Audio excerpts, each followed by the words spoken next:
जय हिंद दोस्तों, मैं कर्नल पठानिया आपका अभिनंदन और स्वागत करता हूं।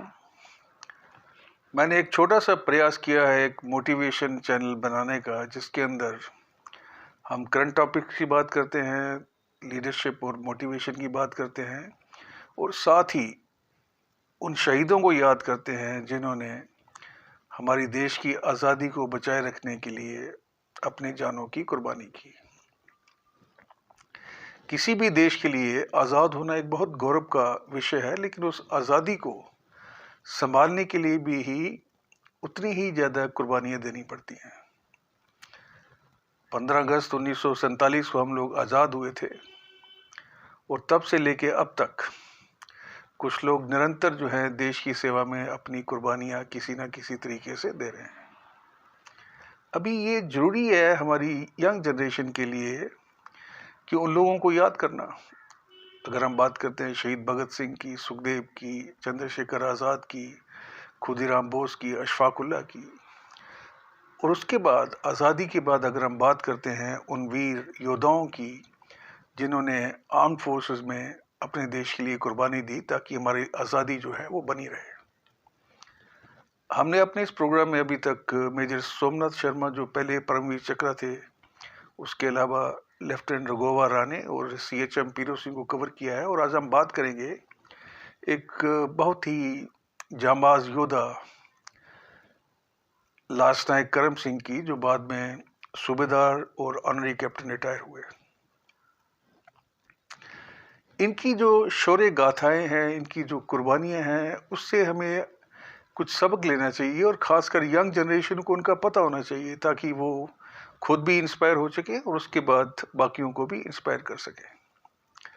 लांस नायक करम सिंह का जन्म 1915 में पंजाब के संगरूर ज़िले में हुआ था। इनके पिताजी किसान थे, लेकिन इनके एक मामा जी वो फौज में थे, तो उससे वो काफ़ी इंस्पायर थे। और शुरू से ही करम सिंह जो थे वो बहुत ही जोशीले और एडवेंचरस नेचर के थे, तो फाइनली उन्होंने अपने मामा जी से इंस्पायर होते हुए फौज को ज्वाइन कर लिया, and that was in year 1941। उसके बाद इन्होंने वर्ल्ड वार 2 के अंदर इनको मिलिट्री मेडल से इनकी शूरवीरता के लिए सम्मानित किया गया, जो आजकल मिलिट्री क्रॉस के इक्विवेलेंट है।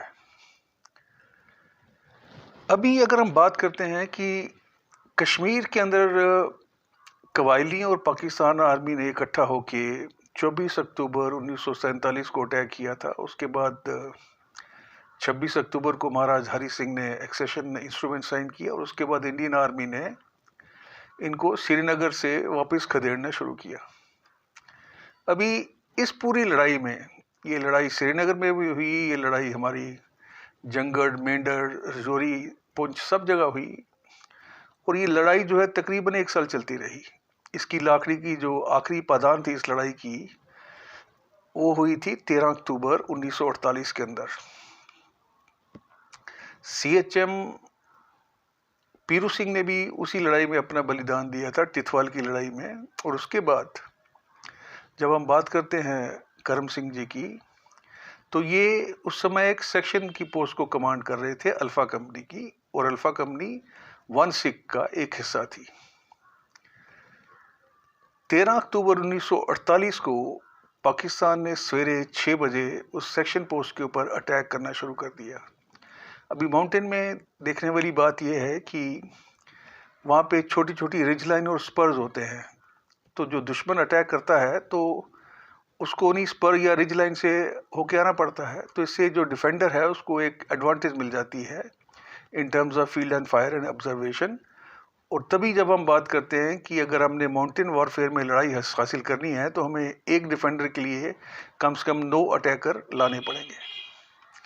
तो सुबह 6:30 बजे जो करम सिंह की जो सेक्शन पोस्ट थी उसके ऊपर अटैक आ गया। इन्होंने पहला अटैक रिपल्स किया, दूसरा रिपल्स किया, दुश्मन को भागने पे मजबूर किया, अपनी सेक्शन को बड़ी ही जाबाजी और बहादुरी से कमांड करते रहे, और दोपहर होते होते तक इन्होंने 5 जो अटैक थे वो उसके दुश्मन के मुंह तोड़ जवाब दिया और दुश्मन को भागने पे मजबूर कर दिया। लेकिन दुश्मन भी पूरी तरह से संकल्प लेके आया था कि उन्होंने इस पोस्ट को और अल्फा कंपनी को कैप्चर करना है। अभी जब ये 5 अटैक रिपल्स कर चुके थे, इनकी जो सेक्शन पोस्ट थी उसके अंदर कैजुअल्टी हो गई, ये भी जख्मी हो गए। और 5वें अटैक को जब ये रिपल्स कर रहे थे तो इन्होंने देखा कि 2 पाकिस्तानी जो दुश्मन हैं इनके बंकर के बिल्कुल सामने आ गए। इन्होंने अपनी जान की परवाह ना करते हुए अपनी राइफल के ऊपर बैनर चढ़ा के उन दोनों दुश्मनों को ख़त्म कर दिया। इससे दुश्मन के कैंप में काफ़ी डिमोरलाइजेशन भी आ गई। तो शाम होते होते दुश्मन ने इनकी पोस्ट के ऊपर 8 अटैक कर दिए और ये 8 के 8 अटैक जो है वो रिपल्स कर गए। उसके बाद दुश्मन की जो हिम्मत है वो काफ़ी हद तक टूट गई। इसी बीच वहाँ पे रीइंफोर्समेंट भी आ गई। तो इन्होंने जो अपने अदम्य साहस का परिचय दिया, अपनी शूरवीरता का परिचय दिया, एक पोस्ट से दूसरी पोस्ट जाते रहे, अपने साथी सोल्जर्स को मोटिवेट करते रहे, तो इस अदम्य बहादुरी के लिए इनको दुश्मन के फेस में इंडिया के सबसे बड़े सम्मान से, जो कि परमवीर चक्र है, उससे नवाजा गया। अभी अगर हम में से ज़्यादा लोग ये नहीं जानते हैं कि आज़ाद इंडिया ने कितने टोटल परमवीर चक्र अभी तक जीते हैं, तो मैं आपको ये भी बताता चलूँ कि 1947 से अब तक टोटल 21 परमवीर चक्र विजेता हमारे भारत में हैं, जिनमें से ज़्यादातर पोस्ट्यूमस हैं और 20 जो परमवीर चक्र हैं वो हमारी इंडियन आर्मी को गए हैं और एक परमवीर चक्र जो है वो एयरफोर्स को गया था 1971 वॉर में, जिसमें फ्लाइट लेफ्टिनेंट निर्मल सिंह सेखो जी ने अपनी बहादुरी दिखाते हुए इसको जीता था।